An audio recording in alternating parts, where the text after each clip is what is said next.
Oh, guys, magluluto tayo ngayon ng napakasimpleng lumpiang Shanghai. Gagamitin natin dito yung Bingo Beef Loaf. So, ayan po siya.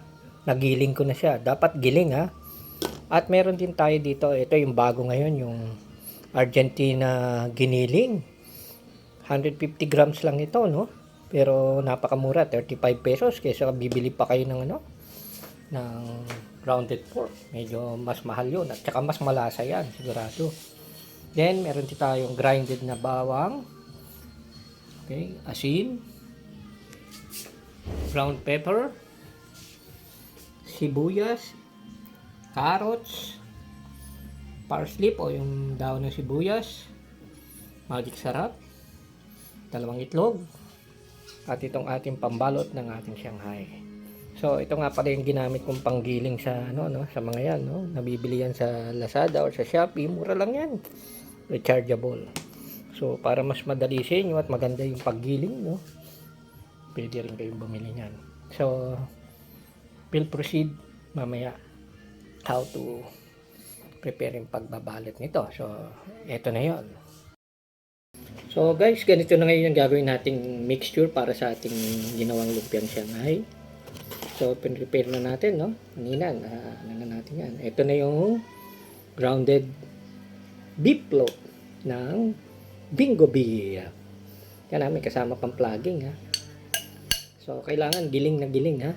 Okay, so ngayon, idadagdag naman natin itong yung giniling na sinabi ko, Argentina, 150 grams na ipangahalo natin para mas lalong malasa tong ating gagawing lumpiang Shanghai.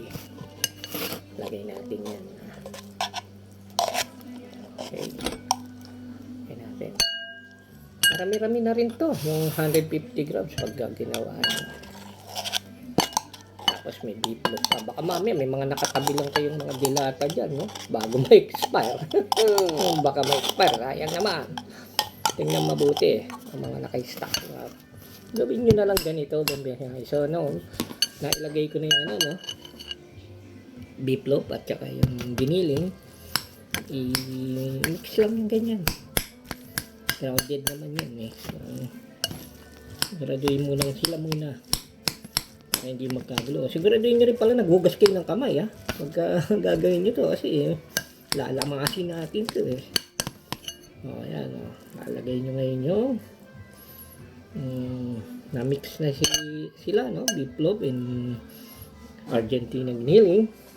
So, ilalagay naman natin ngayon itong mga pin-repair natin na mga kanyang mga spices. So, unahin natin ilagay. Kuha tayo ng 1 kutsarang bawang, no? Evenly spread. Ayan, grounded din yung dapat grounded. Kung meron kayong ground pepper, yung bang grind, talaga, yung powder, garlic powder, pwede na rin yan, no? So, dagdag lang ako kasi medyo marami mixture natin. Kailangan pumantay yan para malasa yung natin, yung lumpiang Shanghai. So, nailagay ko yung bawang. Wag nyo muna kagad ilalagay sibuyas. Ito yung technique para laging maganda yung mix up nyo. Pag naglagay kayo ng isang ingredient, i-mix nyo muna yan para ma-evenly distributed. Kasi pagkasama-sama sila, baka magdikit-dikit kagad, hindi evenly. So, ang technique lang naman dito, pag nakita nyo siguraduhin nyo pumapa na nababaliktad nyo yung mixture nyo. Mas maganda nga yan pagka medyo malagkit kasi madaling dumikit. So, napakalasa nito. Yummy to. Okay. So, si Amazing Fidelis, hindi lang sa specialist sa karera, no? Pero dito sa kusina, marami rin tayong alam diskarte o analysis. So, tabi ko muna itong tubig, ha? So, nalagay na natin yung yung ating garlic. Sunod natin, siyempre, ang palagi niyang partner. Alam niyo naman, sa kahit ano ba, yung may partner, sibuyas. Evenly distributed din dapat. So, pagkalagay, aside, bawat lagay ng mixture, mix. Kasi yung iba nilalagay kagad tambog ng tambog, eh. Pagka ikaw tambog ka ng tambog, sabi nga nila, slowly but surely. Pero, mas maganda yung isa-isa lang. Huwag yung dalawa-dalawa. Huwag kayong two-timer, ha? Tingnan nyo, oh. Na-mix ko na siya. Kalat na rin yung sibuyas. So, again, maghugas ng kamay kasi baka makontaminate. Kailangan hugas ang kamay. Sanitize. So, na-even ko na yung no? Sibuyas. Ito naman ngayon ang ilalagay natin. Yung dahon naman niya. Yung dahon ng sibuyas. Parsley sa English. Para sa akin, ang tawag ko dito ay dahong mahiwaga. Oh, hindi yan ha. Hindi yan yung iniisip ng mga iba dyan. Dahong mahiwaga sa panlasa. Ang dahon ng sibuyas. Actually, nabili ko lang yung dahon ng sibuyas, 10 piso. Kaya, mura lang tong recipe natin na to. Pero, malinamnam. So, na-mix na natin yan, no? And, maghugas ng kamay para walang contaminate. So, nalagay na natin yung dahon yan. Lagay nyo naman yung carrots. So, as I've said, no? Ako, ang style ko dito, hindi ako yung mix kagad ng, ibig sabihin, bubultuin ko yung mixture. Tsaka ako bibirahin ng mix. Hindi. Mas maganda to, yung pa isa-isa. Ang lagay, pa isa-isang mix. So, ako, pabor ako sa mas maraming carrots. Bakit? Mas sustansya. Tingnan nyo ako. At my age, hindi pa malabo yung mata ko. Diba? Pero okay, magaling na. Hindi pa naman ako ganun katanda. Nasa kalagitnaan pa lang tayo. Okay, so ito, na-mix ko na rin siya, no? At evenly dapat. Yan, again, pag sinabing evenly, tagos sa ilalim dapat. Mamaya titingnan yung ganda ng itsura nito pagka nakita nyo. Sa mga pang-okasyon, pwede rin. Mura, no? Pero nyo, beef loaf to, hindi pure giniling lang. Kasi may lasa na yan, may timpla na yan yung beef loaf. Kaya mas malasa expected to. Tsaka yung giniling na bagong na-discover ko, yan sa Argentina. Minsan ginagamit ko rin sa sisig yan. So now, na-mix na yung mga ating ingredients. Lalagyan natin ng mga pampalasa. Tulad ng, ako naglalagay ako magic sarap. Konti lang ha, huwag masyadong marami kasi medyo may kaalata ng magic sarap. Siguro isa ganitong sachet na 5 piso. May git lang sa 1/4. Okay, so ayan, makita nyo itsura, kala nyo bagong taon, ang daming kulay. Makulay ang ulam. Okay, so ayan ang magic sarap natin. Lalagyan din natin ng asin. Sa paglagay ng asin, tansyahan lang. Ako, ang teknik ko dito sa madaming ganito, parang sa sinangag, kung ano yung laki ng ibabaw, yun lang ang dami ng asin ko. Kasi, baka sumobra ang alat. So, again, mix muna tayo. Okay? So, nilagay natin yung magic sarap, tsaka yung asin. Yung iba hindi na naglalagay ng magic sarap, pero ako, prepare ko. Nakakadagdag pa ng magandang lasa yan. So, again, mix na yung asin. Siyempre, ang panghuli natin, ang partner ng asin. Sabi nga nila, salt and pepper. So, itong pepper natin. Evenly lang din, wag masyadong maanghang. Okay. So, ako, binisikan ko lang yung buong paligid. Then, toro mix siya. So, naamoy ko kagad yung paminta. So, may konting chilling dating. So, again, nagmix ako. Na-mix ko na. So, ang pinakamaganda ngayon nito, ang susunod natin, kung paano ba ito binabalot. Kasi yung iba, hindi pa yata marunong magbalot. Simple lang. Tuturuan ko kayo para lang kayo nagpapalit ng, mas madali ito kaysa magpalit ng diaper ng bata. Ang yummy nito. Tingnan nyo ang itsura. Diba? Yan na yung ating Shanghai mix. So, susunod natin dito, yung pagbabalot ng ating lumpia. Oh, we're back, no? So, ito na yung ating mix na ginawa kanina, no? And bago tayo, tuturo ko sa inyo yung pagbabalot. Pero bago tayo magbalot, syempre, gagawa tayo ng binder. What we call binder, ibig sabihin, para siya magdikit-dikit. So, ito yung egg, no? Isang egg muna. Eh, kung masyado malaki yung egg nyo, okay na yung isa. Yan yun lang yung egg dyan.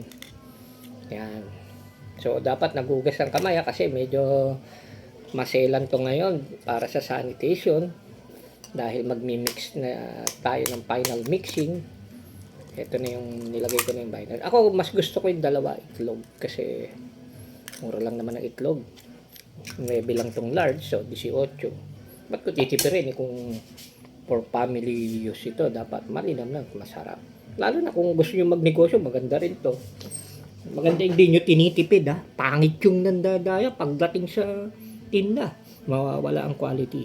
Diba? So, kailangan ma-excite, hindi lang ma-satisfy ang mga kliyente nyo kung kayo magtitinda ng ganitong lumpiang nating hinanda. So, inalis ko lang yung balat ng itlog. Ito na, no? Yung mixture. So, again, we mix. Ito na yung final mixing para mag-bind na yung ginawa nating kumbaga combination ng ingredients ng ating tingnan nyo na itsura nyo, dikit-dikit na ang itlog ay umikot-dukot, so kailangan talaga madikit na madikit. Yun nga pala, no? By the way, subscribe, like, and share this video, no? Lalo na kayo mag-subscribe kayo, click nyo na yung notification bell dyan sa YouTube kasi hindi lang tayo sa karera magaling kundi dito rin papag-prepare ng mga murang dishes na masasarap. So ito na, punta na tayo sa yun nga pala, pagpili nyo ng yung pangbalot ng Shanghai, huwag nyo pahanginan kasi tumitigas yan kapag nahanginan, mahirapan kayo maghiwa-hiwalay niyan. So ito, sample ng what we call yung pinaka kailangan yung matutunan dito, yung pagbabalot. So ako, sila gumagamit pa ng scooper, ako tansya na lang yan. Depende na sa inyo kung gano'n yung kalaki o kasiksik gustong gawin yung Shanghai nyo. Sa akin, sabi ko, titipid. So yan, isa. Tsaka ako, mas gusto ko pag pambahay malaki yung Shanghai. Pag pambenta, bala na kayo, diskarte na lang yan pag ano. So ito, 2 kutsara ang ginawa ko, no? Okay. Tsaka nga yan nga pala, pag kinulang na kayo ng yung pambalot, no? Ha? Tandaan nyo, pwede nyong i-rep to, chill nyo lang, then, di pagka meron ulit, lagay nyo. Pwede nyo na rin to, kung tinatamad kayo magbalot pa ng Shanghai, torta na ang dating, pagka pinrito nyo, ng walang balot. So, ito na yung balot. Kung makikita nyo, nilagay ko sa dulo. Kasi, ang unang fold nyan, pag ganyan, no? See that? Fold. So, as you see, sa dulo. Tapos, sides. Kasi yung sides, para hindi lumabas yung palaman. Okay? Ayan, o.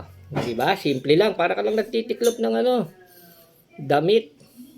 Kailangan may paraan din. So, yan, no? Ganyan na itsura niya. Akala mo, triangulo ng paputok, no? So, siksik itong ginawa ko kasi syempre sa amin to for family use. So, yung kukuha ka ngayon ng tubig. Ito tubig, yan ang parang pinaka-sealer mo. Ha? Pero hindi mo kaagad ilalagay yan. Ang gagawin mo, roll mo muna.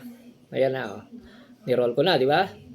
Then, I roll again. Ito dulo na pagdidikit natin, you can see, binasa ako. Okay? Yung iba nilalagyan pa ng itlog yan. Ako hindi na. Kasi minsan ayaw dumikit. Pero now, dumikit. So kung makikita nyo, tong Shanghai ko, jumbo.